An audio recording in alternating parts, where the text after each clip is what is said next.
முக்கிய செய்திகளை பார்த்து வருகிறோம். சொத்து குவிப்பு வழக்கில் பொன்முடியின் மேல்முறையீட்டு மனு மீது மார்ச் 4ஆம் தேதிக்குள் பதிலளிக்க லஞ்ச ஒழிப்புத்துறைக்கு உச்சநீதிமன்றம் உத்தரவிட்டிருக்கிறது.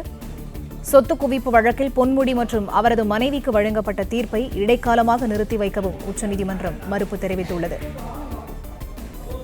சொத்து குவிப்பு வழக்கில் இருவருக்கும் தலா 3 ஆண்டு சிறை, தலா 50 லட்சம் ரூபாய் அபராதம் விதித்திருந்தது சென்னை உயர்நீதிமன்றம். இந்த நிலையில் சொத்து குவிப்பு வழக்கில் பொன்முடியின் மேல்முறையீட்டு மனு மீது மார்ச் 4ஆம் தேதிக்குள் பதிலளிக்க லஞ்ச ஒழிப்புத்துறைக்கு உச்சநீதிமன்றம் உத்தரவிட்டிருக்கிறது.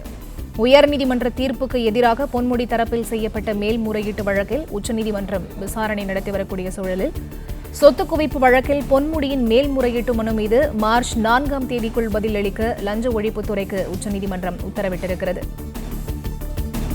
சொத்து குவிப்பு வழக்கில் இருவருக்கும் தலா 3 ஆண்டு சிறை, 50 லட்சம் ரூபாய் அபராதம் விதிக்கப்பட்டிருந்த நிலையில் சொத்து குவிப்பு வழக்கில் பொன்முடி மற்றும் அவரது மனைவிக்கு வழங்கப்பட்ட தீர்ப்பை இடைக்காலமாக நிறுத்தி வைக்க உச்சநீதிமன்றம் மறுத்திருக்கிறது. இது தொடர்பான முழு விவரங்களை தர இணைகிறார் எமது செய்தியாளர் ஆனந்த். அவரிடம் பேசலாம். வணக்கம் ஆனந்த், உச்சநீதிமன்ற உத்தரவு தொடர்பான முழு விவரங்களை நீங்க பதிவு செய்யலாம்.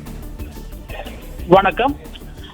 சொத்து குவிப்பு வழக்கில் முன்னாள் அமைச்சர் பொன்முடிக்கு விதிக்கப்பட்ட சிறை தண்டனையை நிறுத்தி வைக்க உச்சநீதிமன்றம் மறுத்துவிட்டது. இருப்பினும் லஞ்ச ஒழிப்புத்துறையின் தண்டனைக்கு எதிராக தொடரப்பட்ட அந்த மேல்முறையீட்டு வழக்கில் பதிலளிக்கும்படி லஞ்ச ஒழிப்புத்துறைக்கு சென்னை உச்சநீதிமன்றம் உத்தரவிட்டிருக்கிறது. கடந்த 2006 முதல் 2011ஆம் ஆண்டு வரையிலான காலகட்டத்தில் வருமானத்திற்கு பொருந்தாத வகையில் சுமார் 1,76 லட்சம் ரூபாய் சேர்த்ததாக முன்னாள் அமைச்சர் பொன்முடி மற்றும் அவரது மனைவி விசாலாட்சி ஆகியோருக்கு எதிராக விழுப்புரம் மாவட்ட லஞ்ச ஒழிப்புத்துறை வழக்கு பதிவு செய்தது.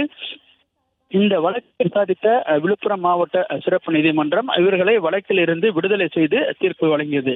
இந்த தீர்ப்பை எதிர்த்து 2017ஆம் ஆண்டு லஞ்ச ஒழிப்புத்துறையின் சார்பில் சென்னை உயர்நீதிமன்றத்தில் மேல்முறையீட்டு மனு தாக்கல் செய்யப்பட்டது. இந்த மேல்முறையீட்டு வழக்கை விசாரித்த நீதிபதி ஜெயச்சந்திரன் இவர்களை வழக்கில் இருந்து விடுதலை செய்து கீழ் நீதிமன்றம் பிறப்பித்த உத்தரவை ரத்து செய்வதாகவும் இவர்களுக்கு 3 ஆண்டு சிறை தண்டனை மற்றும் 50 லட்சம் ரூபாய் அபராதம் விதிப்பதாகவும் தீர்ப்பு வழங்கினார்.